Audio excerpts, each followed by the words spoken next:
Good morning, ladies and gentlemen. You are welcome to the session on Cleaner or Cheaper Fuels, Review and Outlook for Africa Energy Supply 2020 to 2021. The predominant narrative about the quality of petroleum products in Africa has revolved around the range of substandard fuel specifications currently consumed across the continent's major cities. Therefore, this session will address issues bordering on the uniformity of fuel specifications, improving air quality, and installing a framework for continental compliance with environmental regulations. The moderator for this session is Sheila Ado, the Acting Director for Projects, Monitoring and Evaluation at the National Petroleum Authority, Ghana. Her interests and focus have been on energy and environmental policy formulation, as well as implementation and management of the commercial, social, and regulatory impacts of such policy. She joined NPA Ghana in 2011 and has participated in the execution of several downstream petroleum policies of Ghana. She holds a Master of Philosophy degree from the University of Ghana. Speakers for this session are Honorable Dr. Mohammed Amin Adam, Deputy Minister of Energy, Ghana, responsible for the petroleum sector. He has vast experience advising governments and providing technical support to civil society and parliamentary committees on energy, mines, and finance in Ghana, Liberia, Sierra Leone, Uganda, Tanzania, Senegal, South Sudan, and Kenya. Dr. Adams holds a PhD in petroleum economics from the University of Dundee in the UK, specializing in petroleum fiscal systems, fiscal policy in resource-led economies, and resource governance. Sir Billy Okoye, currently the Group General Manager, Crude Oil Division, Nigerian National Petroleum Corporation, NNPC. He started his career in the private sector with Unipetrol Nigeria Limited, now Owando PLC. He later joined the NNPC, where he served at the Kaduna Refinery, Eleme Petrochemicals, and Brass LNG as the General Manager, Commercial Development Department. Sir Billy was also the Managing Director, Retail Division of NNPC from 2019 to 2020. Ms. Jane Akumu, Program Manager, Air Quality and Mobility Unit, Economy Division, United Nations Environment Program, UNEP. Jane Akumu is currently the Africa Focal at the UN Environment on promoting cleaner mobility programs. She joined UN Environment in 2004, and today Jane Akumu is partnering with stakeholders in the Africa region to introduce lower sulfur fuels concurrently with cleaner, more fuel-efficient vehicles, strategies as a means to reducing vehicle emissions and to help address climate change. Prior to joining the UN Environment, she worked for the government of Kenya, first at the Ministry of Finance and National Planning on international trade issues, and then at the Ministry of Energy as head of the Petroleum Monitoring Unit, and was responsible for petroleum policy, standards, pricing, and supply management. Mr. Chibuzo Ifeanyi is an experienced West African downstream expert with almost 19 years of relevant experience. Currently, he is the Nigeria Country Manager for Vitol SA, where he has spent the last 11 years. He had a 10-year professional stint in the United Kingdom across finance, planning, and ERP system roles within the FMCG and media sectors. In 2002, he joined Owando PLC as the head of planning and strategy and subsequently supply and distribution departments. He also served as managing director at Abe Court Trading Company prior to joining Vitol. Mr. Francesco Di Salvo is Associate Editorial Director, EMEA Oil, Clean Refined Products, S&P Global Platts. He covers refined product markets and leads the price reporting teams for middle distillates and light ends. Before Platts, he analyzed the upstream oil and gas markets in several countries. Francesco holds a BA from the University of Bologna and an MSc from the London School of Economics. Mr. Anas Abdun, Analyst, Africa and Middle East for Strata's advisors in the Global Fuel Specifications and Short-Term Outlook departments. His primary responsibility is to monitor and report updates on fuel quality specifications and vehicle emission policy developments in Africa and the Middle East for the Global Fuel Specifications Service. His secondary responsibility is to analyze and monitor geopolitical risks, public policy, and market developments related to the energy sector. Good morning, everyone, and we welcome you to this session of the OTL 2020, the session that looks at cleaner or cheaper fuels, a review and outlook for energy supply for the year from the year 2020 and beyond, or 2020 to 2021. Based on what is happening globally about cleaner fuels and making sure that we meet all our climate actions and environmental actions and all of that. It's key to have this kind of discussion, especially for supply of petroleum products into Africa. So we have a good number of session speakers or panel speakers. Our keynote speaker, which is the Honorable Dr. Mohamed Amin Adam, is the Deputy Minister for Energy in Ghana. He's in charge of petroleum. We're going to have him do the first presentation for us. So, Honorable, please over to you for the first presentation. Thank you. While Honorable is getting ready, perhaps we'll just have Jane. Jane, if you can come in and do your presentation to give us the African perspective, please. Yes, I will. My presentation will focus on cleaner fuels, and definitely I will touch on whether cleaner fuels are cheaper fuels from the perspective of environment and health. Next slide, please. So today in Africa, we have about 1.1 billion people, or slightly more than that. And by 2050, this population is actually expected to double. And 80% of the people will actually be found, of Africans will be found in cities. And what are we seeing today? We know that most of our cities today, air pollution is a big challenge. There is a concern because most of our cities do not do regular air quality monitoring, but the cities that have been able to do it, for example, in Accra, we see that about 50% of the air quality index is actually bad to moderate. In some of the cities, like in Nairobi, where they've also done some air quality monitoring, we've seen about 40% of poor air quality is actually from traffic. And what has been measured in Accra, in some of these cities, are the very small particles. These are called PM 2.5 or PM 10, the very small particles that are especially released by diesel vehicles that are harmful to health. According to the World Health Organization, about 10% of deaths in Africa are actually from these small particles, mainly, from our cooking, and as I mentioned, especially from the diesel and especially from the heavy-duty vehicles. These are the buses and the trucks. And these small particles, actually, when we breathe, they are leading cause of lung cancer. They are leading cause of many of the heart diseases, heart attacks, stroke. They are leading causes of acute respiratory diseases, including asthma. With a growing vehicle population, we expect to see an increase in this particulate matter emissions, these small particles that are harmful to health. Hence, the need for us to address vehicle emissions through cleaner fuels and through cleaner vehicles. I was looking at the numbers of, what is the estimate of, estimated population in Africa from this, deaths in Africa from this. And what I found is that in 1990, for example, roughly about 164,000 deaths were attributed to this. In 2017, an estimated 258,000 deaths, which is a 60% increase.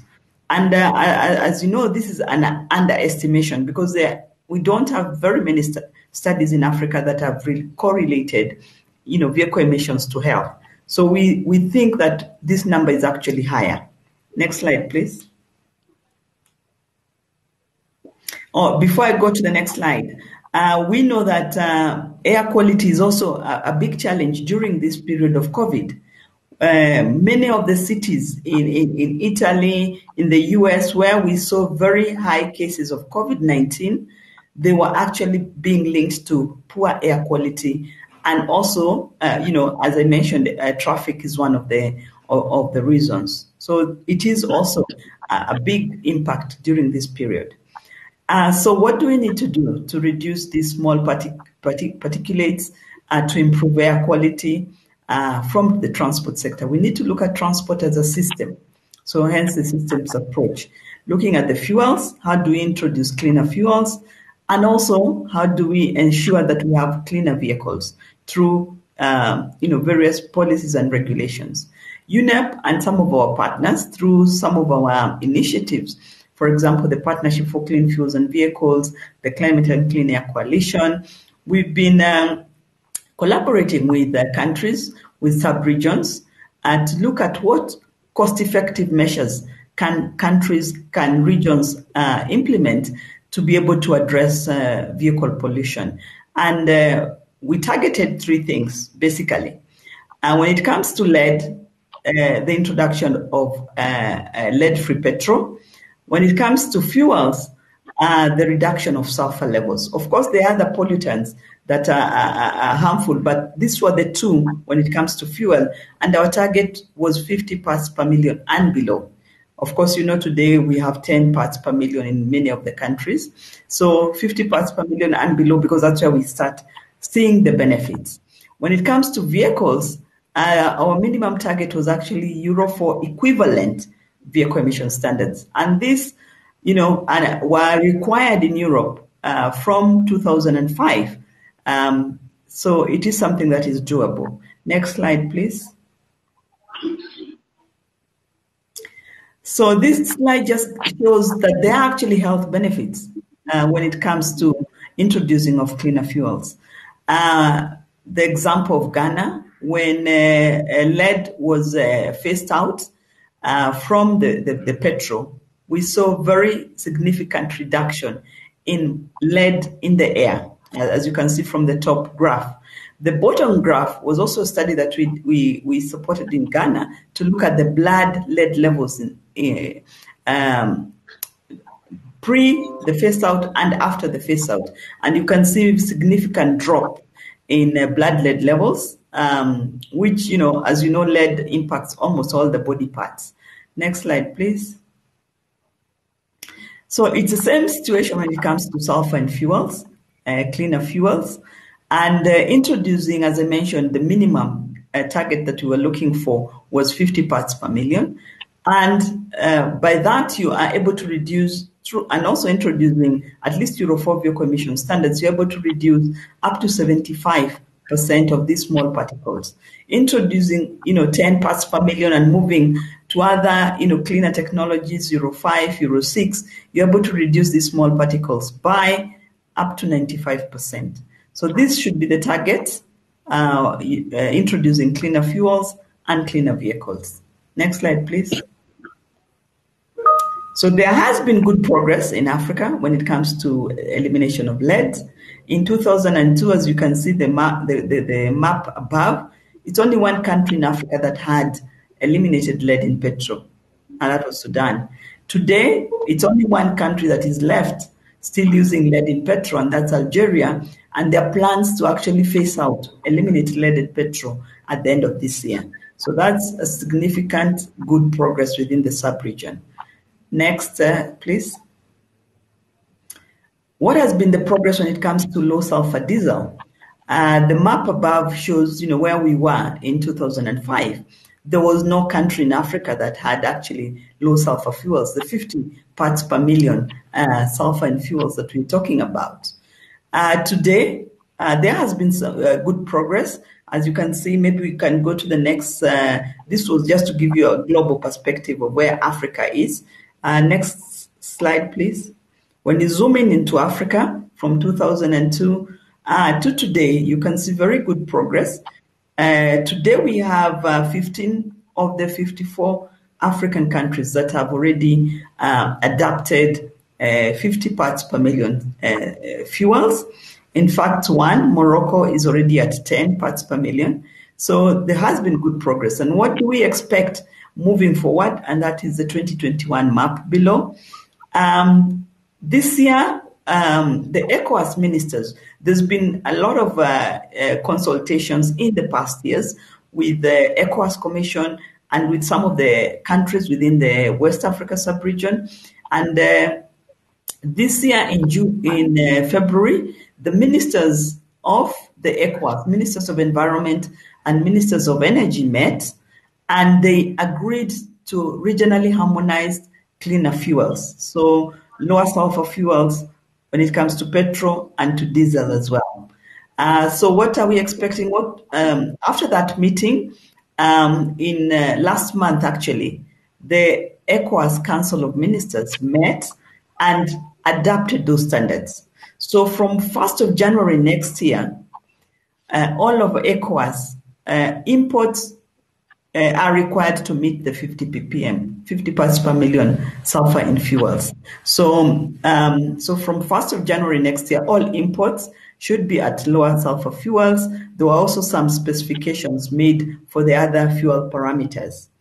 The refineries in the sub-region were given until end of 2025 to be able to, 2024, end of 2024 to be able to meet. So we expect to see very good fuels coming into the ECOWAS region from next year, which is the bulk of the fuels that is actually consumed within the sub-region. I'd say between 60 and 80% of the fuel is actually imported. So we expect to see very good fuels coming in. The challenge is on the vehicles. So this map just shows you where we are when it comes to the vehicle standards, emission standards. And as I said, Euro 4, which was required from 2004, is where our target is. If you look at Africa today, only 2 countries are at Euro 4, and that's Morocco and Rwanda. 2 other countries, I would say actually 3 other countries, which is South Africa, Nigeria, and Ghana, are at Euro 2 equivalent standards. And Euro 2, I think they were required in Europe from 2000, so over 20 years ago. So Africa, we need to look at the kind of vehicles coming into the sub-region, because we need to look at the fuels and the vehicles as a system. Next slide, which is the last. So what are the next steps when it comes to lower emission vehicles? Of course, we need to look at the fuels. That's what we've said, and especially for UNEP, the sulfur levels, because that's where these small particles, it's correlated. Then regional harmonization. We've seen the East Africa sub-region has already adapted this 50 ppm, this low sulfur fuels from 2015. The ECOWAS is planning to do that from next year. And of course, with the refinery upgrading, the whole sub-region should be at lower sulfur fuels from 2025.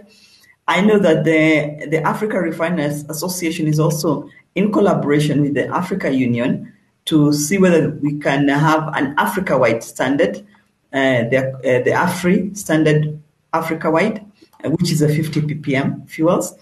And then when it comes to vehicle emission standards, vehicles, we need to look at introducing at least Euro 4 minimum vehicle emissions, inspection and maintenance for existing fleets. And we also need to look at other things like cleaner mass transport. We know that a lot of our cities today are operating on 2- and 3-wheelers. So we need to look at, are they clean? They are really pollutive. And I know, some of the countries like China today are not using the 2- and 3-wheelers that we're using in Africa. They've actually moved to electric 2- and 3-wheelers. So we need to also look at that if we're to address pollution. So just in conclusion, because that was my last slide, just in conclusion, cleaner fuels are actually cheaper fuels. When you look at the health impact, when you look at the impact, when it comes, I did not talk about vehicles, but high sulfur fuels also corrode some of the components of your vehicle. High sulfur fuels also means that you need to service your vehicle much more, compared to lower sulfur fuels or cleaner fuels. So of course, cleaner fuels are cheaper fuels. Thank you. Thank you very much, Jane. Thank you for the perspective and asking us to ponder over and making sure that we have a cleaner vehicles as well as a cleaner fuel discussion together. Our keynote address speaker, which is the Honorable Minister, Deputy Minister for Energy in Ghana, he's in charge of petroleum. We missed him earlier. And so, Honorable Amin, please, we're ready for your presentation, sir. Yes, thank you very much, Sheila. And it is my pleasure to be part of OTL this year. I think that the OTL platform has become a very important platform for sharing lessons and experiences as far as the development of the petroleum industry is concerned in Africa and globally. And I am very happy having participated in the previous OTL meetings to be part of this rather historic meeting this year, particularly coming on the back of the dreaded COVID-19, which is afflicting all countries around the world, and particularly the petroleum industry. The subject I'm supposed to be speaking on is cleaner or cheaper fuels, review and outlook for Africa energy supply, Ghana's perspective. I mean, of course, listening to the previous presentation, excuse me, there is no doubt that cleaner fuels are cheaper fuels when the new specifications are properly and effectively implemented. There have been concerns globally about the impact of fuels on the environment and air quality, and this has led many governments to put in place measures to curtail the rising levels of environmental and as well as air pollution effects. The European Union, as we know, evolved from the enforcement of Euro in Euro 1 in 1996 to its current level of Euro 6. But in Africa, the African Refiners Association developed clean fuel roadmaps, including AFRI4 by 2020 and AFRI5 by 2025. The question now is, why has Ghana achieved how has Ghana implemented the new specifications in fuel products, and to what extent have we achieved cheaper or cleaner fuels for that matter? Ghana, as you may know, commenced the development of key roadmaps providing cleaner fuels in 2003, when lead in petrol was phased out.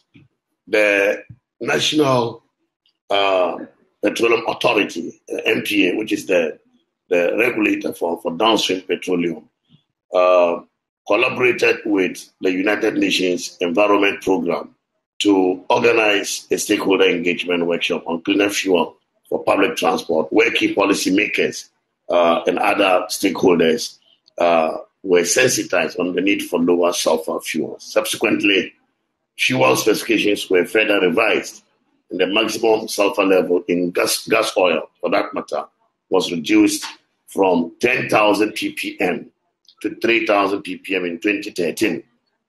A second stakeholder workshop, organized in 2016, recognized that the levels of sulfur was still not appropriate, and therefore there was a need to review the maximum sulfur limit in both gas oil and gasoline to 50 ppm. Following this, the Ghana Standards Authority revised the sulfur levels in gas oil from 3,000 ppm to 50 ppm as it is now, and gasoline from 1,000 ppm to 50 ppm as it is at the moment. The new specifications were published in a gazette in April 2017. And so since 2017, we have been implementing the new sulfur specifications in gas oil and also other products of concern. This certainly should have affected the importation of petroleum products into the country. However, this has been managed well, and the effect on imports really has been contained. After the revision of the national specifications, importers were allowed time to comply by 1st September 2017. But amid fears of interruption in supply, due to the fact that Ghana depends on imports for over 80% of our supplies, the BDCs, I'm talking about the bulk distribution companies, and the international oil trading companies became innovative and ensured that there was no interruption in supply. The trading companies were following Ghana's progress and conversation about kickoff and prepared themselves well for the Ghana market. The BDCs also collaborated to import in full parcel sizes about 30,000 metric tons to 33,000 metric tons vessels and split them upon discharge at the port. This provided bulk supply benefits such as lower prices and cheaper logistics due to the benefits of economies of scale compared to the potentially high cost with smaller parcel vessels. In addition, Ghana benefited from its decision to commence price deregulation in June 2015. As you may know, this motivated importers to adopt price protection mechanisms like hedging.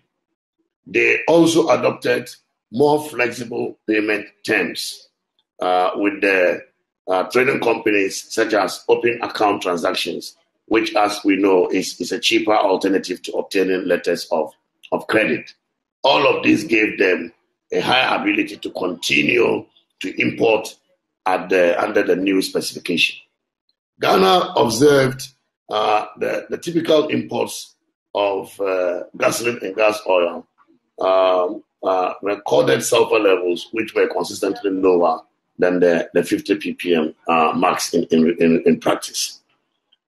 As far as the situation of our domestic refineries, while the new specifications came into effect on imported products in 2017, the three refineries we have, Tema Oil Refinery, Platin, and Akwaaba Link, have all been given waivers from these specifications. The waivers were originally intended to expire in 2020, but this deadline is now expected to be extended due to the challenges of raising the financing required by the refineries for investment in desulfurization units. The implications of the new specifications on price has also been well managed. As you know, we select liquid markets as a price reference or benchmark for petroleum products. Prior to the shift to lower sulfur fuels, the present benchmark for gasoline was gasoline premium unleaded 10 ppm FOB Rotterdam batch, and that of gas oil was global gas oil FOB Rotterdam batch 1000 ppm. After the new specification, the benchmark for gas oil was changed to ultra low sulfur diesel 10 ppm FOB Rotterdam, but the market reference is now based on the liquidity of both markets for trading of gas oil and gasoline. This change in the market reference has resulted in just about 1% change in the FOB price of products in Ghana. Due to the waivers we gave to the refineries, there is also what we observed to be a price differential between locally produced gas oil and gasoline on the one hand, and imported ones on the other hand. In view of this, the products were sold domestically at the price of the products under the new specifications. This amount resulting from the price differential is kept in a fund towards the upgrade of the local refineries. And this is what we call in Ghana the price parity mechanism. But overall, domestic prices have not reacted significantly to the implementation of the low sulfur fuel. Deregulated pricing has continued to help maintain low prices for the consumer due to competition among the BDCs and the oil marketing companies. Important countries like Ghana have benefited from increased availability of low sulfur products globally, as new refining capacity is ensuring that it is compatible with the new product specification. This has created a glut of higher quality product, which has resulted in a narrowing of the price gap between high and low sulfur fuels, particularly for gas oil. This has further resulted in limited financial repercussions for countries such as ours.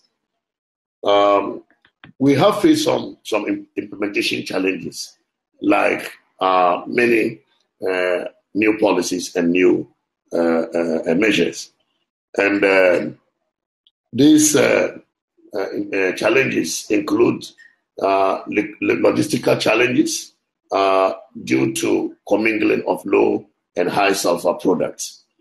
Also, some BDCs have had difficulties in adhering to the provisions of the price parity mechanism, and then also inadequate financial capacity for refineries to be compliant, to invest in their desulfurization unit, and for that matter, comply with the new specification. So these are some of the challenges that we have faced in the implementation of the new specification.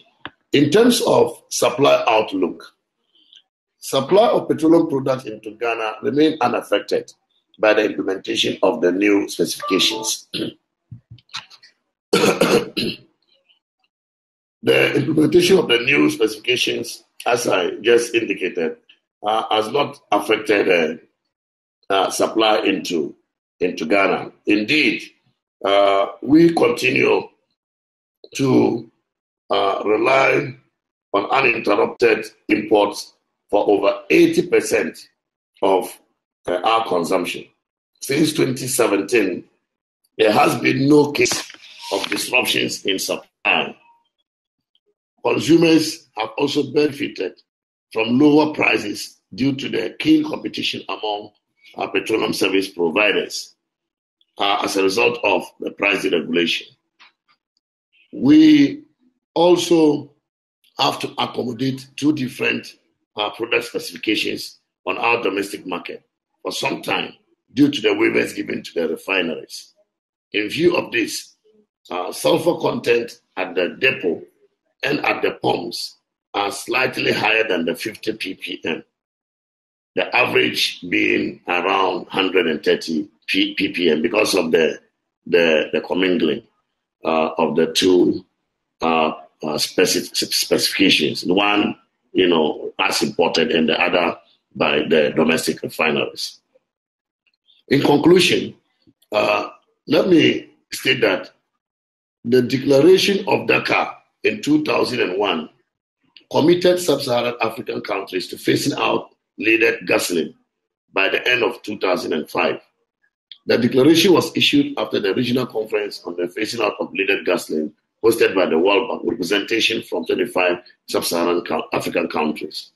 It was not until late 2007 that the commitments made in Dakar were met in full, and sub-Saharan Africa went lead-free. Subsequently, there has been a genuine move across Africa towards further reduction of pollutants, notably sulfur and benzene. African Refineries Association, taking inspiration from the Euro emission standards, has developed a roadmap for cleaner fuels on the continent by 2020. However, due to low compliance, the timetable has been revised. In many cases, the challenge of countries is a matter of legislative and regulatory inertia, rather than a result of any technical or economic constraints.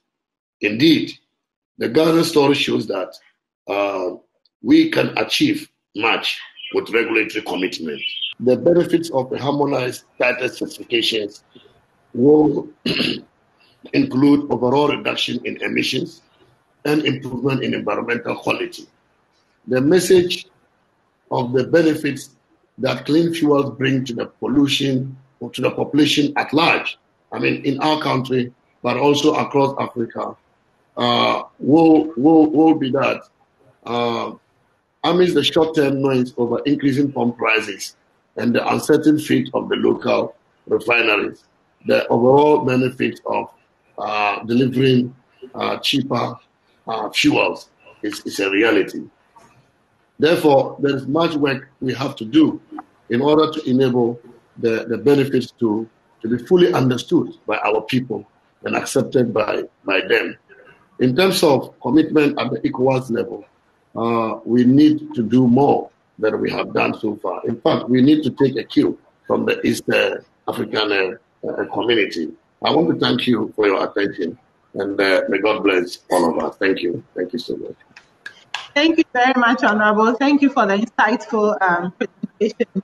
We'll go on to Sir Okoye now to please have his presentation. Okay, thank you very much. Thank you, Honorable Minister, for that insightful presentation. So, may the Secretariat please go on to broadcast my paper. Thank you very much. So, yes, cleaner or cheaper fuels review and outlook for Africa energy supply 2020-2021.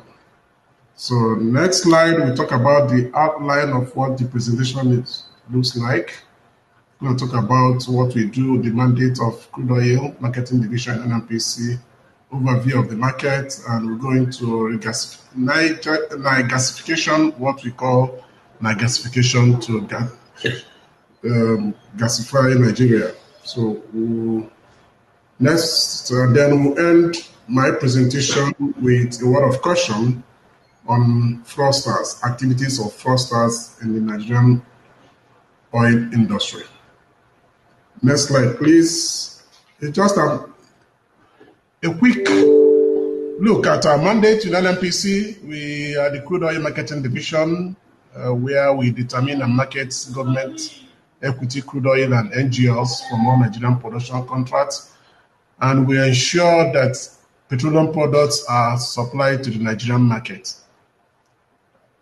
As of today, we are more or less doing 100% supply of PMS to the Nigerian market from our division. Next slide, please. Now we'll talk about the overview of Africa's energy market.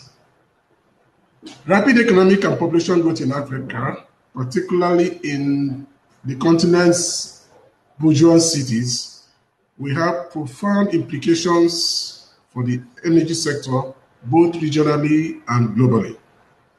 Today, you agree with me that Africa's population is among the fastest growing and the youngest in the world. And it's being projected that by 2023, Africa population is going to overtake China and India.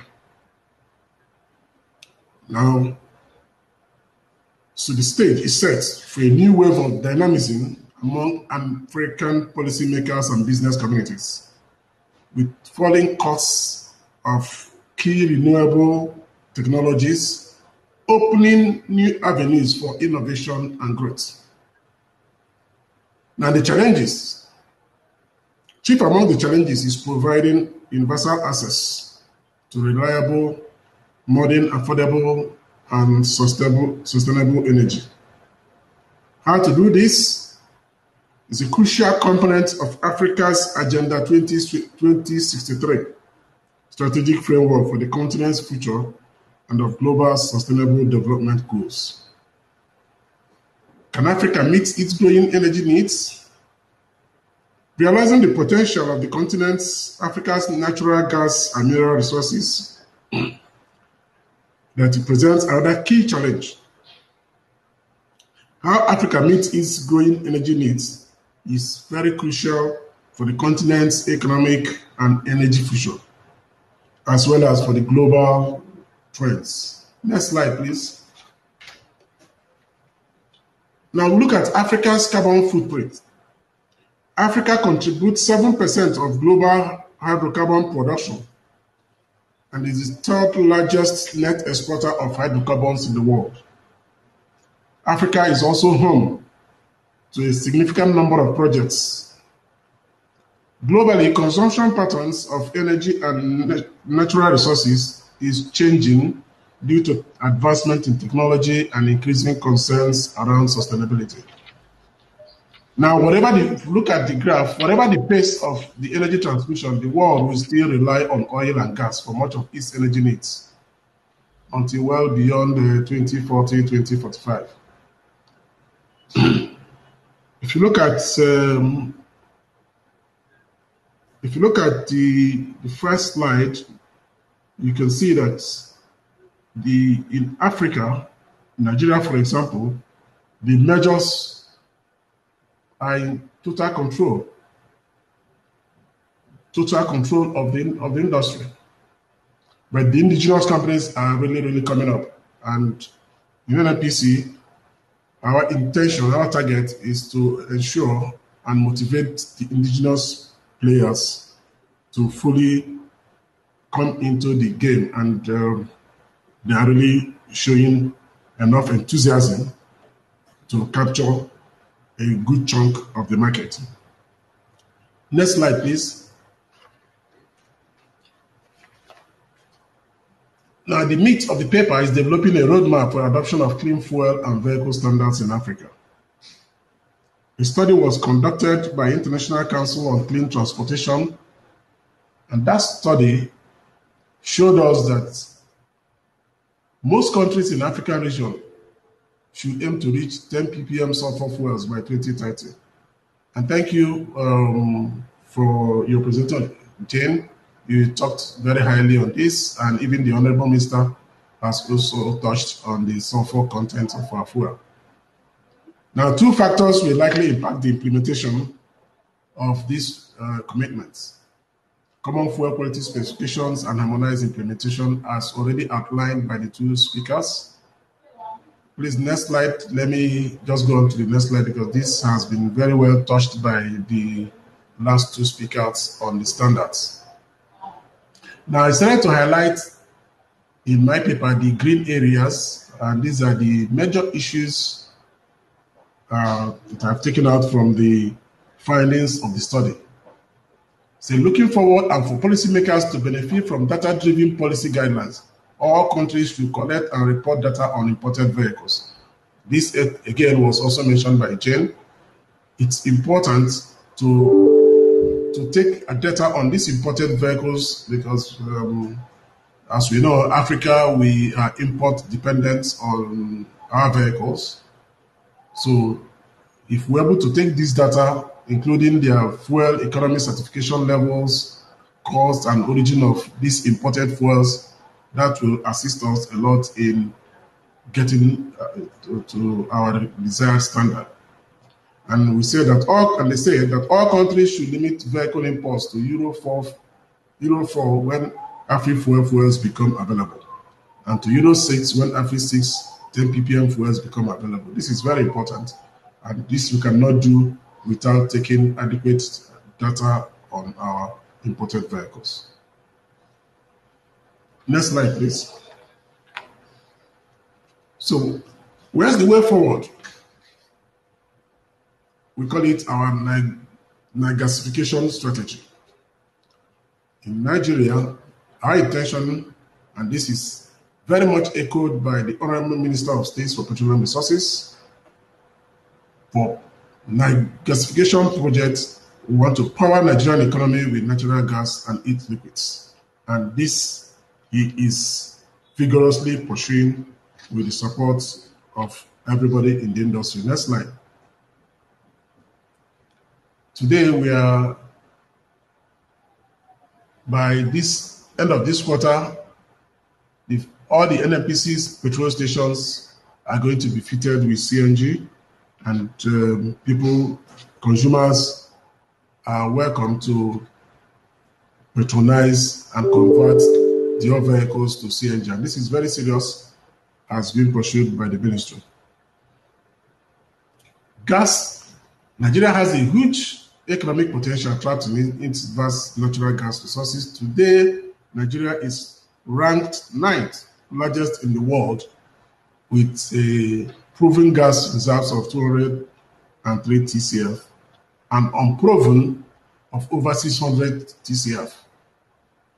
These are facts, and if we have this, then we will all agree that gas is a cleaner fuel, gas is cheaper, and gas is very, very environmental friendly.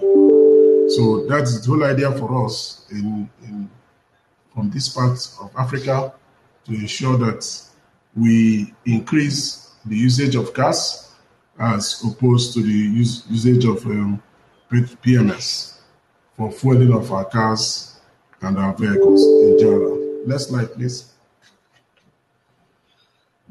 Now we'll talk about the trends and the way forward. In conclusion, we say that, like I earlier mentioned, IOCs operate at 3% of oil and gas produced in the region, with all the IOCs accounting for 70% of our production. IOCs also face highest pressure to reduce carbon emissions. Several of these companies are allocating capital into low or zero carbon technologies, and this shift we need to accelerate to realize global climate goals. Again, this has been mentioned by my earlier presenters. As the IOCs scale down operations and in some cases exit the region, unfortunately, funding for oil and gas projects will become harder to find and investments will undoubtedly fall. This is also not helped by the current COVID-19 impact, and then with the current pressure we're also facing with the OPEC cuts in our production. So this is really affecting the economics of the IOCs and the producers and the crude oil producers. As of today, net zero emission goals have been adopted by 60 countries and key oil and gas companies. Reporting of environmental, social, and governance performance over time will become obligatory and universal, saying that upstream investment in sub-Saharan region today is half of what it was in 2014, and deep water oil fields in Nigeria and Angola remain the dominant hydrocarbon export projects. And like I said, this is as a result of the economy, all we are seeing today, not helped by COVID.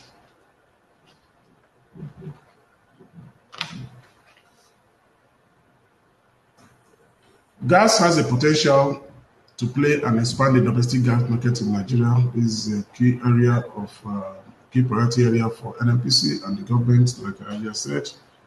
And we cannot underplay the importance of this energy source. Nigeria, we have recognized the impact of energy transition, and we are currently diversifying our portfolio beyond oil assets. We are going into research and innovations. We are going into solar investments. We are into biofuels, infrastructure, and energy policy to support the expansion of these commercial opportunities, especially that we have in our gas. Now, finally, in conclusion, what are the implications of this energy transition? The implications we will have on the fiscal reforms, including incentives for efficiency, marginal fuels, and gas. Investors will need to embrace lower carbon technologies, leveraging existing infrastructure, finding new partners, focusing on gas and creating local demand, low-cost production, local refining and petrochemical projects, and then development of domestic gas market. Next slide might end my presentation with a caution on fraudster activities in crude oil and gas allocation. NNPC, please note that NNPC does not, this is important because in crude oil marketing division of NNPC, we have been inundated with a lot of requests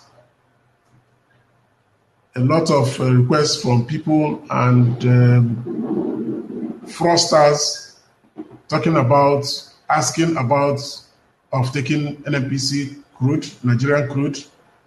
A lot of people coming through various means, and a lot of them are fraudsters. So we want you to know that NNPC does not allocate or sell off OPEC quota, and NNPC does not participate in joint crude oil and gas allocation with any company. NNPC does not participate in spot allocation to non-approved companies. Now, for us to sell or market Nigeria crude, companies is advertised in the papers publicly, local and international media, and they go through the process. Shortlisted companies go through the process. Who meet the requirements go through the process, and one of the processes is ongoing as we speak. Companies have bidded. We are doing the evaluation, after which the selected companies will be approved by the President of the Federal Republic of Nigeria. And once that is done, no other company will be included until the term of the contract expires. It's usually an annual contract, and no addition, no suppression. So please note that NNPC does not have any intermediaries or agents for crude oil and gas sales allocation. We deal directly with only the off-takers that have successively participated in the bid exercise. The last slide, please. Next slide is the last slide. So, like I said, that we have been inundated with requests to confirm documents for allocation of crude oil and natural gas liquids. Almost all the documents presented to NNPC for confirmation are not genuine. Almost all of them and are not issued by NNPC. People are therefore advised not to enter into any crude oil or gas sales agreement with any party on behalf of NNPC. Please, if you are in doubt, contact NNPC Crude Oil Marketing Division for any sales of government crude oil and gas equity. And more importantly, visit the website, www.nnpcgroup.com. Thank you for your attention. God bless you. Thank you very much, Sir Okoye. So to our lovely audience, Sir Okoye is going to come back to address some of the pressing questions that you have, especially about the supply outlook and what Nigeria is looking at. But we have feedback that Honorable Minister needs to leave us urgently for an assignment. And so we're just bringing him back in for his final remarks and then to answer a key question for us. So Honorable Amin, please, pretty much, we want you to please give us some perspective. Basically, there's a feeling that most countries in Africa haven't been able to convert to cleaner fuels yet due to the concerns about the regulatory and political will, and also the fear of higher domestic prices. It looks like Ghana has been able to surmount this pressure. And so what is the perspective you want to give to other countries in terms of what kind of strategies could they adopt? What were the success factors for Ghana? Because if you're a politician and your citizenry is worried about fuel prices, and I mean, the bane in there is cleaner fuels, you would hesitate a little bit. So please share with us what you think other countries can look at. It is important that on the political will, governments have the courage to face their citizens and explain to them the rationale behind policies they formulate in order to get the buy-in. We often do consultations with our citizens anytime we want to implement a new policy. But the depth of the consultation also matters. And then also the time required to consult with the stakeholders and the citizens also matters. where consultation is so shallow, there will be a lot of unanswered questions. And that will certainly not provide the right platform for the implementation of a policy about which there is higher uncertainty among the stakeholders and the citizens. And so we had to do lots of consultations upon consultations. We had to do a lot of media interaction, in order to get everybody to come to terms with the reality that we could have new specifications without bringing about higher product prices in the medium to long term. Of course, in the short term, there will be increases, spikes in prices. But when people have confidence that the market works, then of course they also get to realize that over time the prices will stabilize or even go lower. The advantage we had in Ghana with regards to the pricing was the deregulation policy that we implemented.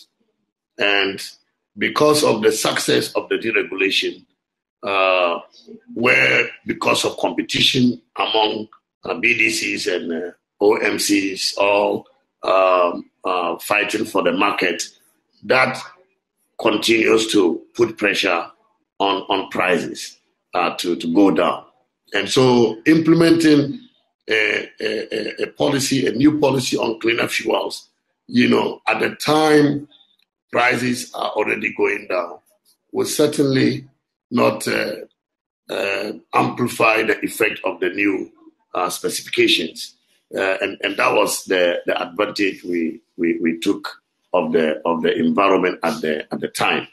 And so we really haven't faced that problem of increasing prices much. And so if you have to implement similar specifications, you need to consult with your citizens the benefits of the cleaner fuels, the effects of the fuels on our environment, and then also the eventual benefits to the sub-region, because that will certainly provide a market for countries that are able to adopt the cleaner fuels faster. But in my speech, I also talked about the price parity mechanism.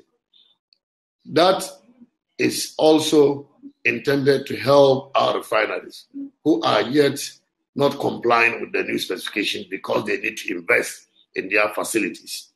And the citizens of Ghana understood why we will sell the products at the price based on the new specifications, even though we will reserve some funds from that to support the development of our refineries, to bring them up to the level where they can also comply.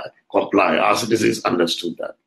And so this helped with the implementation of the new specifications in our country.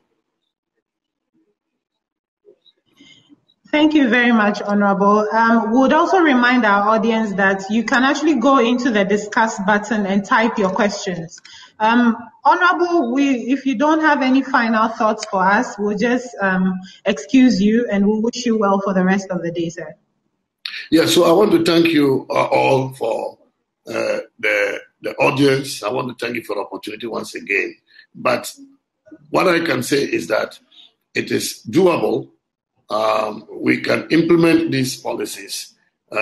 We can also ensure that our citizens benefit from these policies, and so that eventually we will have a cleaner fuel environment in Africa. And so I want to encourage all other countries that are participating in this conference to take the first initial critical steps, towards implementing this. And Ghana is ready to support and to share our experiences with you towards the implementation of such new specifications. Thank you. Thank you so much for the opportunity. Thank you. Thank you very much, Honorable. We wish you well for the day.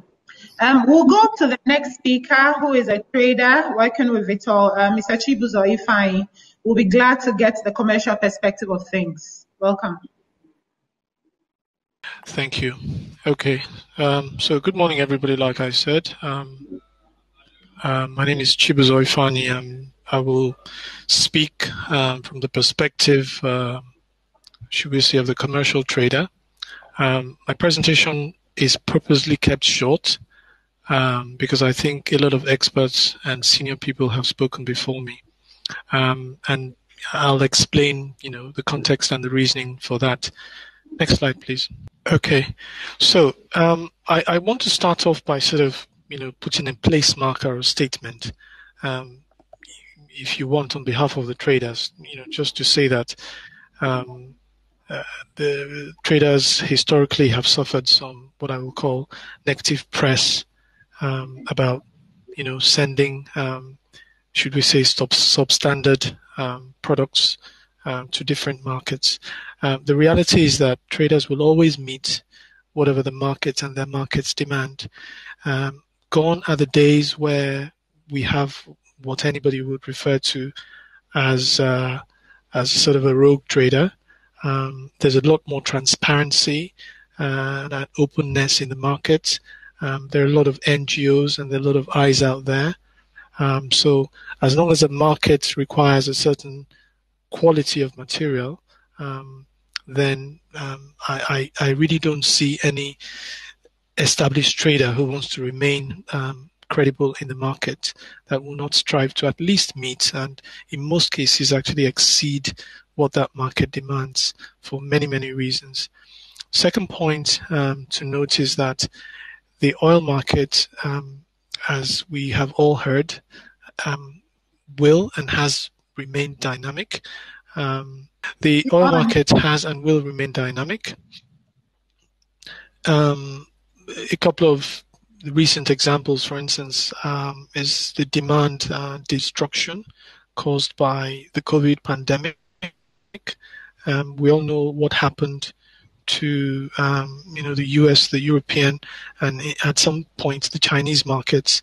Some of these haven't fully recovered yet, and the truth is, or the fact is that some European refiners who otherwise would have sent their, sought markets in maybe the US or other places will now basically send products and in most cases products that have much higher quality than the region deserve or requests to Africa. So it's not a static position, and with all the disruptions in demand, with all the should we say enhancements in refining capacity in the various countries, we've seen Libya coming on. The fact is, low quality, as people perceive, will no longer be a driving force from a trading perspective. There will be other forces, market-related, that are driving that. So to end this slide, it follows that competition and a free market will always ensure efficiency in oil trading. Again, this the reason I'm making this point is the good old feeling that traders always seek to basically push bad, cheap fuel, to various parts of Africa. I would like to sort of, go on record and say it's more of a should we say just a bad image thing. The reality of that and the efficiency of most countries, be they independent marketers who are buying products or national oil companies that are engaging in tenders. Everybody has basically upped their game, and things are not like how they used to be. Okay, next slide, please.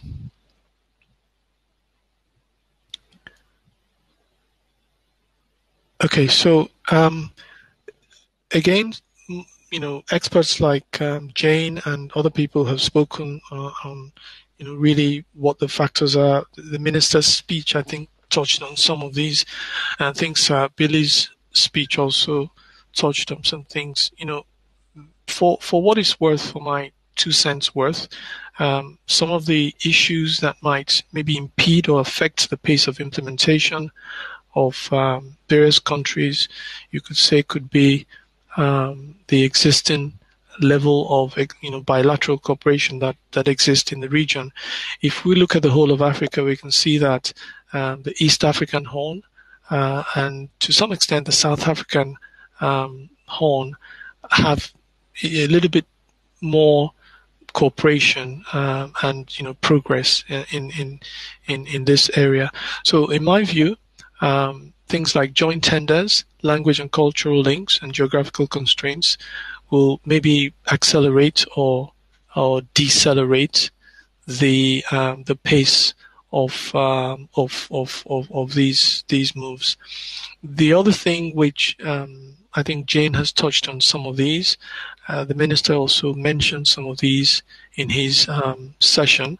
Things like what I call the push and pull factors. So whilst one country might, decide that health issues and, bringing sulfur limits down to say 50 or 10 ppm is the most important thing, you could have another section of the population that have more social and economic and pressing problems, and the various stakeholders in that country are just not, should we say, receptive to any be it short-term change in policy that will lead to them spending a little bit more, not always significantly more, but a little bit more for petroleum products. So I mean, those are what I call push and pull factors. They vary between countries, and I think if you look at the pace of development and the different challenges that are facing the various African countries, you'll see that as much as it's an easy, it's a nice and easy thing to say, but in reality, the different push and pull factors facing each country will vary. The other thing I think that is not, well, again, Jane picked on this in the bulk of her presentation, is the average age and condition of the vehicle population.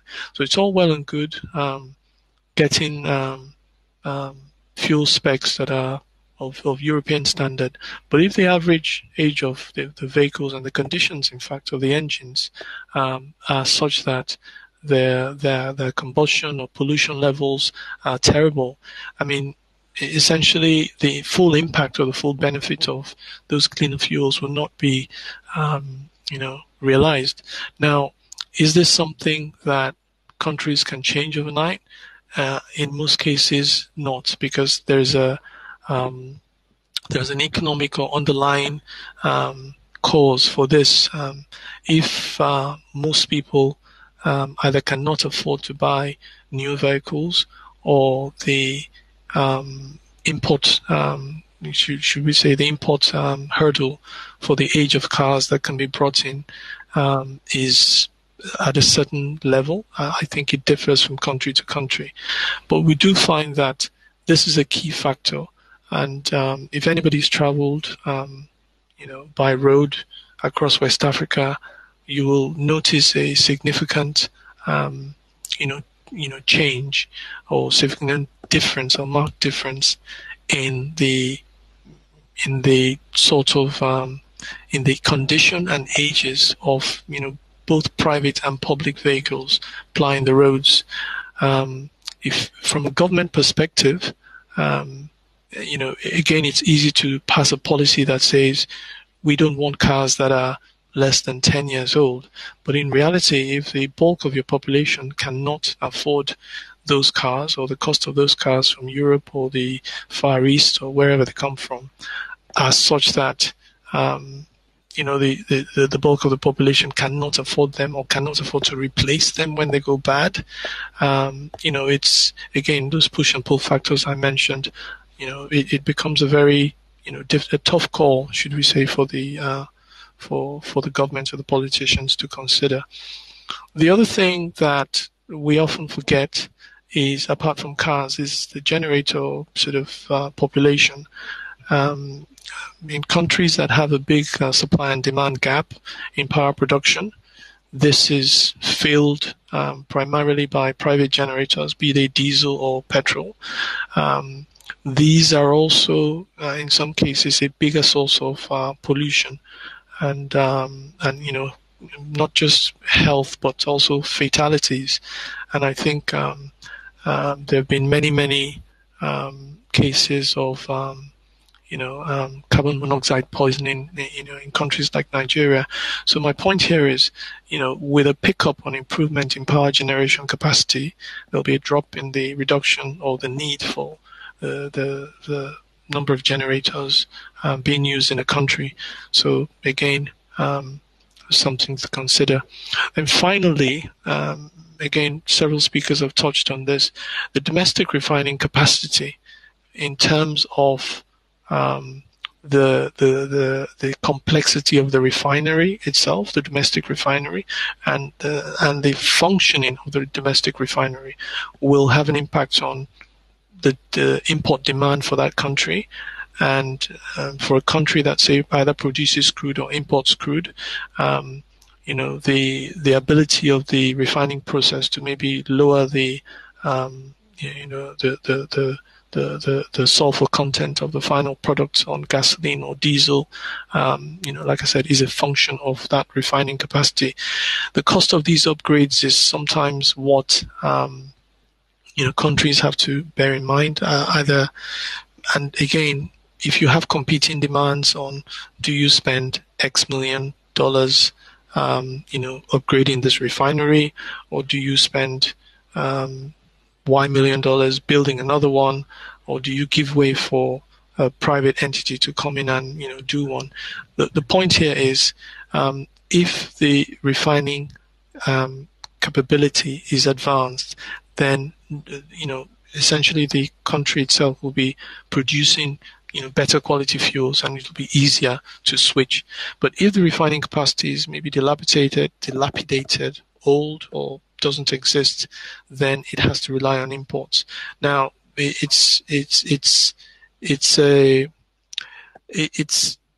some say it's easier if you have no refining capacity to basically switch and tell your suppliers that this is the quality of product you want now, as opposed to having to rely on expensive upgrades. There is some sense in that. It means there are no installed, fixed, or sunk costs that need to be considered. It's simply, a contractual thing. You simply tell your suppliers, or you change your specifications in your import tenders to say this is what you want. Okay, there are a lot more factors. Obviously, some earlier speakers have touched on some of them. I just wanted to pick on the ones I thought were, often forgotten or not considered. So my final slide will talk about. Next slide, please. So my final slide will look at things from what I call the pure physical trading and logistics perspective. So for a trader, it's actually better to have a larger, more unified market region. It makes your sourcing easier. I'm not saying it's impossible to source into a region and cater for different markets, but on an FOB basis, when you are buying, larger clips, or you don't have to add a more complex, component mix to cater for the different grades in different countries, it makes sourcing a lot more easier. This clearly will result in better value for the consumers. It affords better flexibility to the suppliers, who are the traders, and it basically makes that market cluster a lot more attractive to the supplier. All in all, and I think the minister in his last closing remarks alluded to this, for the supplier, it's good news. It basically brings the price down, at the end of the day, for the consumers. And that is my final slide. Like I said, I try to keep it short. I have a lot more experts in front of me, and I will leave the analysis to them. Thank you very much, everybody. Thank you very much, Chibuzo Ifeanyi. Thank you from the trader's perspective. The most important thing, one of the key things that I saw you say was the fact that if we had a regional collaboration in terms of specification, it makes sourcing easier and it also makes it relatively cheaper to supply into the region. We'll take it a bit further, but we have Mr. Anas Abdun from a global analyst perspective. He works with Stratas, and so we'll just take Anas's presentation. Yeah, thank you, Sheila. Thank you, OTL, for to organize this event. Good morning, everyone. So, my name is Anas Abdun. I'm an analyst for Africa and Middle East as Stratas advisor, and I'm working on the global fuel specification department. Can we go to the slide 3 directly, if it's possible? So my presentation will focus on, thank you, on the African fuel quality, mostly on sulfur level, not just sulfur levels, but mostly on sulfur levels, and to try to understand what are the fuel quality available in the Africa market, and also what is the upcoming challenge that fronts this market. I know that Sheila already makes a good presentation. I will repeat some points. So I will start by a global overview to compare the African market in a context, and then we will focus more on Africa and see what other upcoming challenge. Next slide, please. So the maximum sulfur limit in gasoline in 2020, we can see that 10 ppm is mostly implemented in North America, except Mexico and Europe. And when it comes to African continent, the 10 ppm it's not for gasoline level, it's not implemented yet. But we have interesting penetration of 50 ppm, mostly in East Africa community countries. And that shows that the harmonization works very well. When we've seen Kenya and Tanzania switch to 50 ppm, they had like interesting impact on the sub-region. Next slide, please. So when it comes to a diesel, we see like the same thing when it comes to Europe and North America. The implementation of 10 ppm is also very present in Asia with China and India. When it comes to Africa, like Sheila already said, Morocco implemented 10 ppm in 2016. And you also know that there is major 10 ppm is present in East African community. Even if the sulfur limit is at 50 ppm, we know that in the market, in the fuel imported, there is a significant quantity of 10 ppm fuel. And that's why there is some of the country in the region who think to implement directly 10 ppm sulfur level. Otherwise, we see that in the continent, especially regarding diesel fuel quality, the high sulfur level is still present.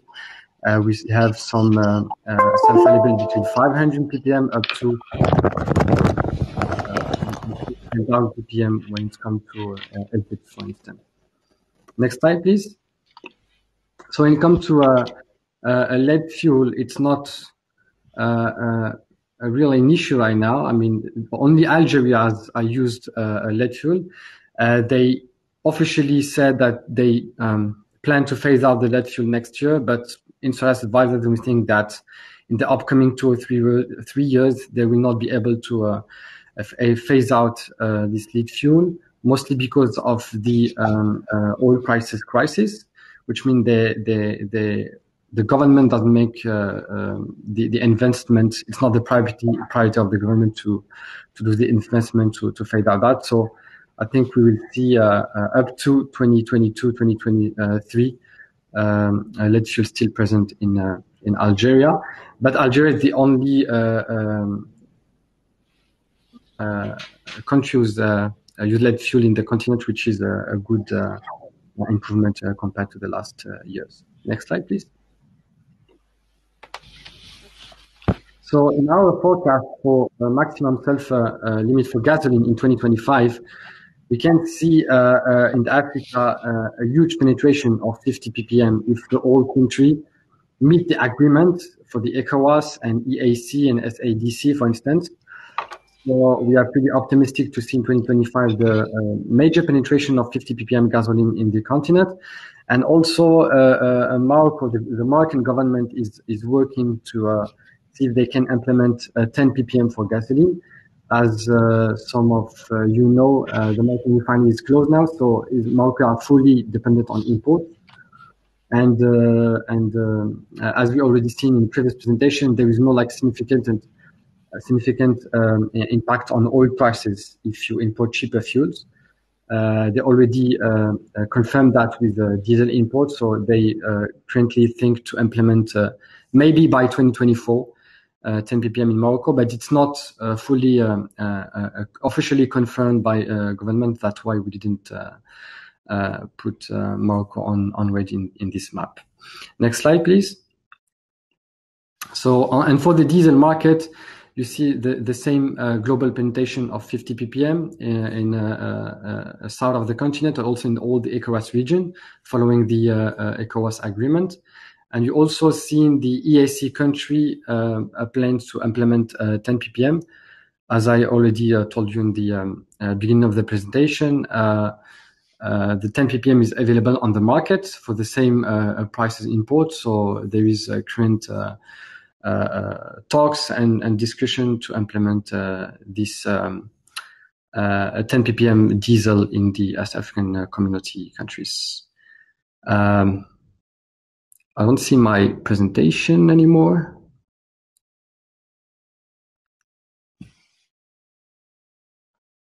Can you hear me? I think it's a blank screen. Maybe you can just continue. Yeah, there is, yeah, sure. Because I'm just have like the OTL African downstream logo. I don't see my presentation, but maybe I can continue the presentation with my PowerPoint. If you can just continue with your point and then. Yeah. Hold on.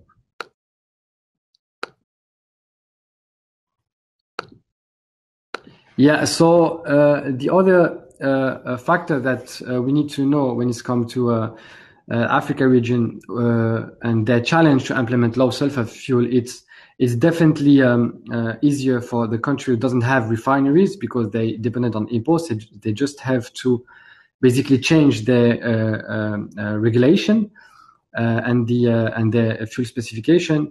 The challenge is more it's harder for the country who have like refineries because they have to think if they have to give up the refineries or import directly from the market or to upgrade refineries, and that it's a heavy investment. So when we are focuses on challenges to improve fuel quality, you have to encompass this important data on our analysis. Next slide, please. So next slide, normally it's on landlocked and coastal countries in Africa. And that is very interesting thing because when you are a landlocked country, you are in some cases fully dependent on the coastal countries. One of the examples that we share is the case of Malawi, who implemented 50 ppm diesel in 2016, but still received the higher sulfur in the market because Mozambique didn't implement 50 ppm. So they have to wait the Mozambique implement 50 ppm a few years later to have like fuel meeting the local regulation. So sometimes and the opposite is also true when you see the East African community. When Kenya and Tanzania implemented 50 ppm, we seen the global penetration of this level, sulfur level in the whole sub-region. Next slide, please. If we come to the case of Morocco, for instance, they plan to implement 10 ppm sulfur in diesel, and then the only refinery that they have, the Sami refinery, was closed for some financial reason.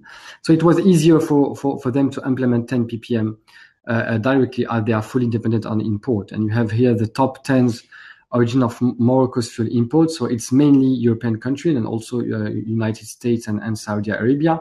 So for them, it was definitely easy to implement 10 ppm, and we didn't see there is a parliament a survey and investigation to see if the import fuels had an impact on oil prices, and they confirmed that they didn't have any impact on oil prices, and that's why after this report, the Ministry of Energy is thinking to implement 10 ppm gasoline in 2025.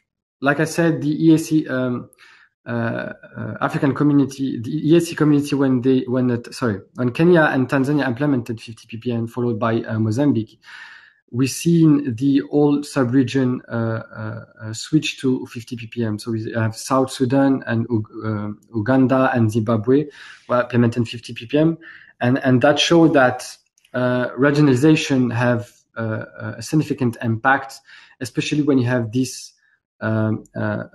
major country can take the leadership, like Kenya and Tanzania. Major country because they have the fuel in the sub-region is imported by these two countries, Kenya and Tanzania. So if they change their fuel specification, they have definitely have an impact on the whole sub-region. So next slide, please. We are focusing on octane grades in the top African gasoline markets. So we can see here that the octane market share is very different in different countries. For instance, in Egypt, 180, it's still highly available, like 52% of 180. 180 represent 52% of Egyptian market. And other country like Morocco, we have 98% of the gasoline markets on 195, when the rest is 2% because it was recently introduced. So in the next slide, we can see the outlook for 2020 and 2021. So here we have the confirmation from ECOWAS that they plan to implement 50 ppm in gasoline and diesel for next year. We know that for some countries that will definitely be difficult to follow this agreement, especially for the country have refineries. We know that ECOWAS have a delay. I think I have to confirm that up to 2025 to upgrade the refineries, but it's definitely needs heavy investment. So we are not sure as advisors that local fuel can meet this new fuel specification. For instance, when we compare about East Africa, Kenya made the decision to import directly fuel from the market and to give up the refinery. But when we talk to some West African delegation, especially Côte d'Ivoire, for instance, they really want to keep the refinery and to upgrade them. So we have here the a confrontation between the goals to implement a better fuel quality with the financial and technical issues to upgrade refineries. Regarding vehicle emission standards, we see that ECOWAS plans to implement Euro 4 in 2021. There is still negotiation in Morocco to implement Euro 6 in 2022. And Nigeria confirmed that they plan to implement Euro 3 in 2023.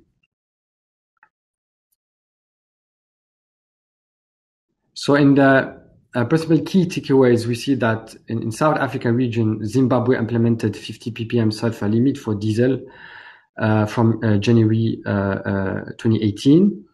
In East Africa region, South Sudan implemented 50 ppm sulfur limit for diesel and gasoline since 2019. And in West African region, so Ghana implemented, like we already seen that in the previous presentation, 50 ppm for imported fuel since August 2017. Benin implemented 50 ppm sulfur for diesel and 150 ppm for gasoline since January 2020. But Côte d'Ivoire and Togo have yet to propose new specification to meet the Abuja Conference Agreement. And Nigeria has updated national standards, but yet to implement lower sulfur fuel requirements, either for import or the refinery level. So it was my last slide. Thank you. Thank you, Billy. The question is, arguably, the Dakar Declaration in 2001 began the conversation and subsequent actions for cleaner fuels in African countries. Sub-regional blocs have developed cleaner fuel roadmaps, but the East Africa community has been the only successful bloc in terms of implementation. What do you think is the reason for this slow implementation among the other blocs, like ECOWAS, SADC, and North Africa? So I did not mention that the lead phase out in Africa, the discussions actually started in 2001. There was a meeting that was held in Dakar, Senegal in 2001, that all the countries came together, and especially Sub-Saharan Africa. That's what I would say. Sub-Saharan African countries were invited and had a big meeting that looked at the issue of lead in petrol, because Africa was and especially Sub-Saharan Africa was the last sort of like regional bloc still using leaded petrol. And after that, it was agreed by 2005, end of 2004, that the sub-region would eliminate lead in petrol, and that was done. So after that, the next process was actually the sulfur levels in the fuels, as I mentioned. So the sub-region did, through various discussions, negotiations, working with the regional economic blocs, there's been very good progress, as I mentioned, within the East Africa community, and also the ECOWAS. So from the discussions, we've seen that the ECOWAS 15 countries, a few countries have already implemented lower sulfur fuels or cleaner fuels, like Ghana and Benin within the West Africa. But this year, last month, the sub-region already adopted the directives to move to lower sulfur fuels or cleaner fuels. So from January next year, we expect to see a good progress. So for East Africa and for West Africa. So for the other sub-region, the question is, why is there slow progress for the other sub-region? Especially when you look at the Southern Africa sub-region and a bit in the North Africa. The North Africa, we've said Morocco has done very well. I must say that there isn't a lot of regional harmonization for the North Africa. So that may be one of the challenges for that. So there's need for regional support or harmonization. But also the other challenge for North Africa is the refineries. If you look at Egypt, they have many refineries that are producing everything from 10 parts per million fuels to 10,000. So refinery is a big challenge, and fuel subsidies as well. Fuel is subsidized quite heavily in some of those countries. So that is where the big challenge comes in. For the Southern Africa sub-region, I would say the discussions are ongoing. Regional roadmaps have already been developed for Southern Africa. But what is lacking, and the ministers already have agreed to a time frame. They actually agreed to 2022 for the implementation of low sulfur fuels. But the challenge again is the refineries in the sub-region, especially in some of the countries, in Zambia, in South Africa, and also in some countries like Angola. So there will be a big challenge, as Anas had already mentioned.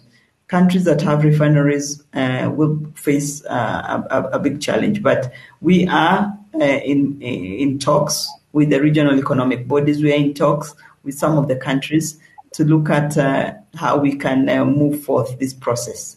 Thank you. Let me go ahead and take the next question. It's on how a refinery is preparing to meet low sulfur fuel specification, and is this a game changer for refineries' competitiveness in Africa? And what's the impact of the 650,000 barrels per day Dangote refinery expected to make? So let me start with the first one, how a refinery is planning to meet low sulfur fuel specifications. Most refineries, of course, are resorting to low sulfur crude oil, which will meet the desired product specification upon production. Others are installing scrubbers, which will reduce sulfur in the product to the desired low sulfur content. Is this a game changer? Yes, certainly. This is a game changer for refineries in Africa because demand will be concentrated on refineries that will be able to deliver desired product specifications within the required timelines too. And of course, new refineries that are coming up, both the modular refineries and conventional refineries, are all keying into the low sulfur spec. Otherwise, they will be out of market. And this is true for both African and global product demands. Now, the last question is, what impact is the 650,000 barrels Dangote refinery expected to make? I will take this question from three perspectives. And the perspectives are crude oil consumption, the impact on products, petroleum product supply, and the impact on the economy. On the crude oil consumption, currently, the 4 refineries owned by NNPC are undergoing renovations and so out of operations. The Dangote refinery is expected to contribute over 200,000 barrels of gasoline and 100,000 barrels of middle distillates to the region by 2023. Definitely, this will significantly increase the in-country utilization of crude oil produced in Nigeria. This is a big plus for the continent.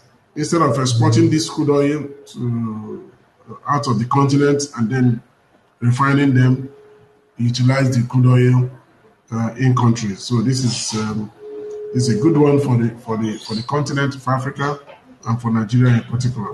On product supply, the refinery, Dangote refinery, will also deliver huge volumes of diversified petroleum products, which, when you add them to the products from other refinery projects, we will see Nigeria become a net exporter of petroleum products, because the other 4 refineries in refinery that are undergoing renovations will soon come back, and we already have about 2 other refineries that are set to go into production this year. Economic impact, job creation, revenue generation for government and investor, and a growth boost to the overall African refinery market dynamics. These are the 3 sides I want to take the importance and impact of Dangote refinery to the oil and gas industry. Thank you very much. If Chibuzo is ready, that's the end of my response. So we can take Chibuzo's questions and answer. Thank you. Thank you, Sir Okoye. I hope you hear me now. Back. Yes, thank you. Great, fantastic. And so we'll go to the trader's perspective, Chibuzo. If you can kindly tell us, at least for a while now, you guys have had to deal with at least some multiple specifications across West Africa. If Benin switched since January this year and Ghana switched since August 2017, your typical style of bringing in products in bulk into offshore Lomé and dispatching might be a bit frustrated. Kindly give us your perspective, and then what the outlook in terms of the different specifications look like, how it's affected you.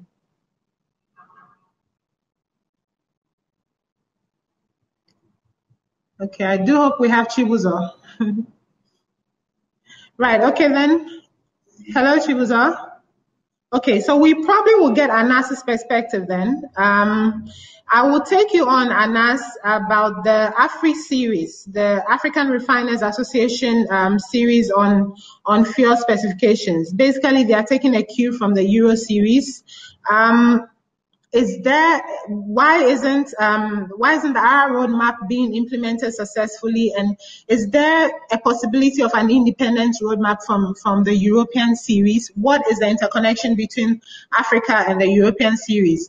Some talk about the refineries and product supply coming from Europe and all of that. Give us some good perspective into why our specifications sort of have to mirror the European series.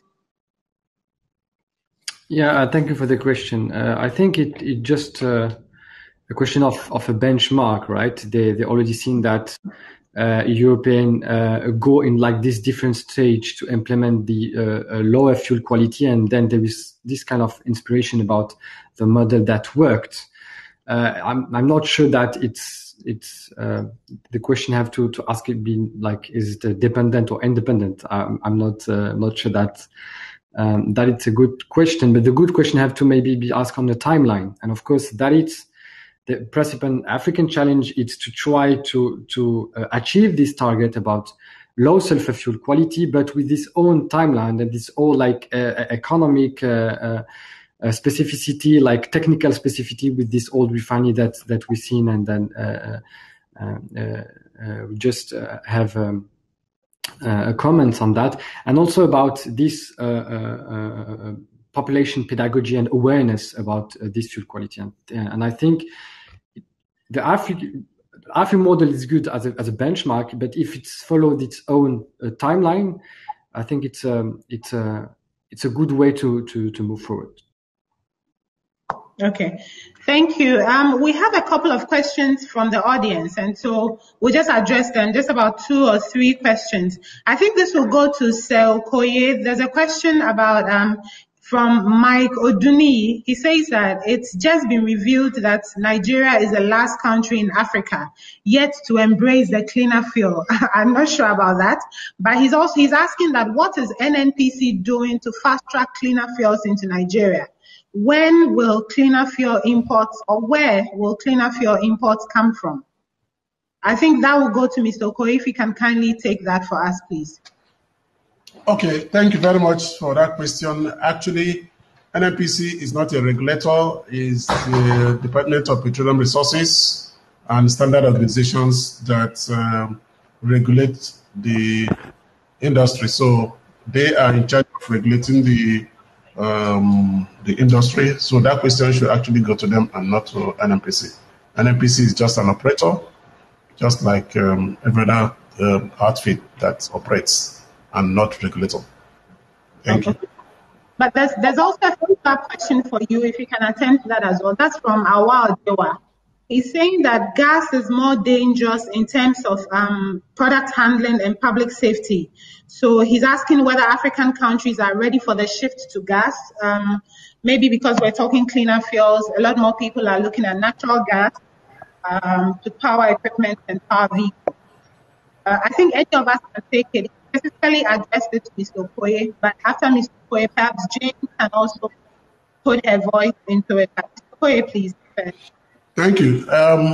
That's absolutely correct. And that's why there are a lot of enlightenment campaigns going on about the usage of gas. We have the Nigerian LPG Association. That's we have a lot of other outfits that are talking about the usage of gas and enlightening people. Yes, gas is dangerous, but what is not dangerous? Everything is dangerous. Even sleeping, even eating, everything is dangerous. So the important thing is for us to be able to key into on the proper ways to handle these commodities. And once you handle them the proper way, you are good and home.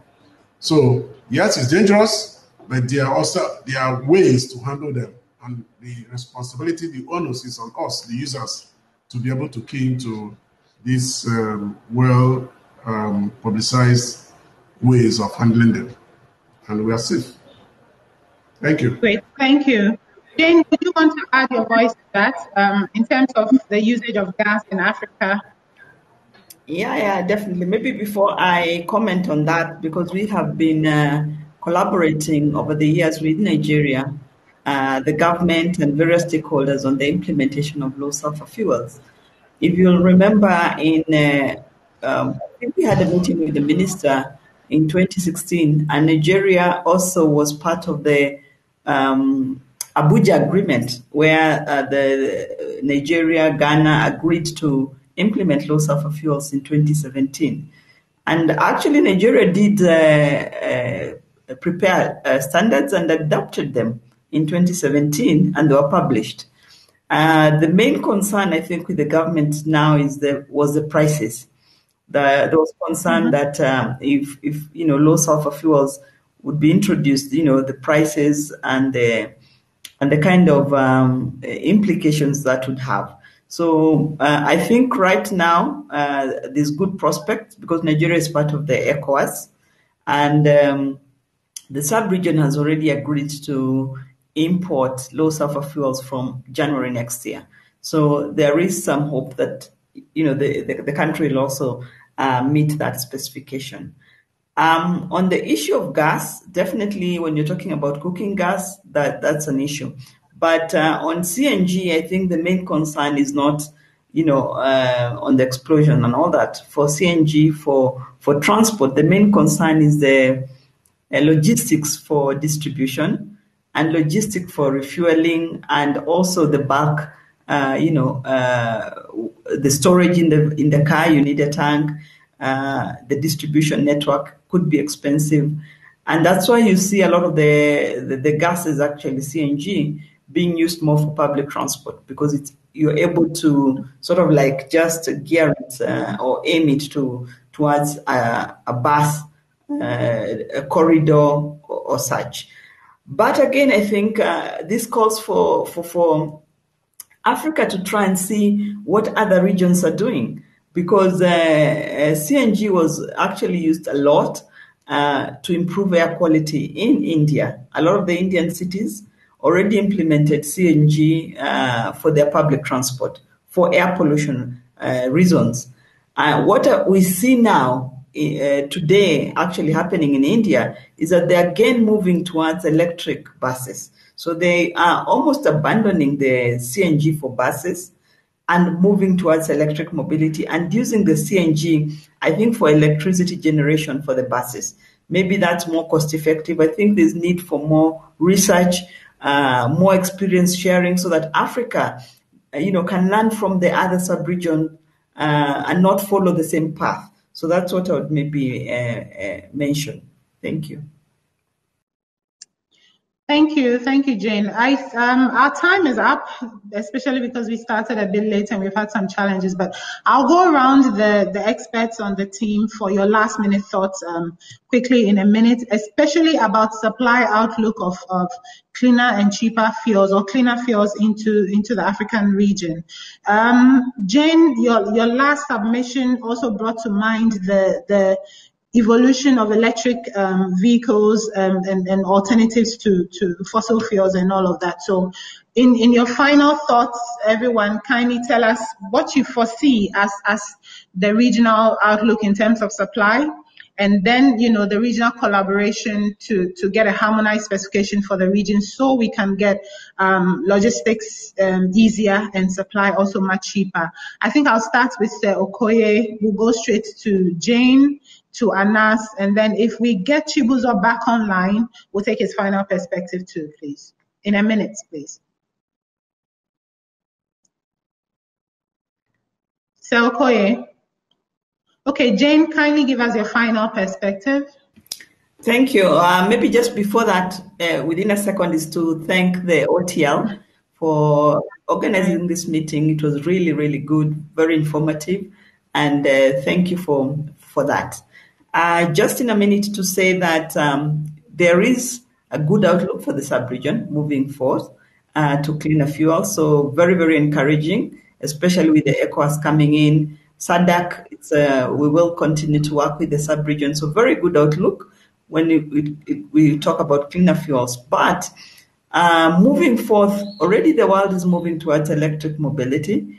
And I think we're already seeing that coming, second-hand electric cars coming into Africa.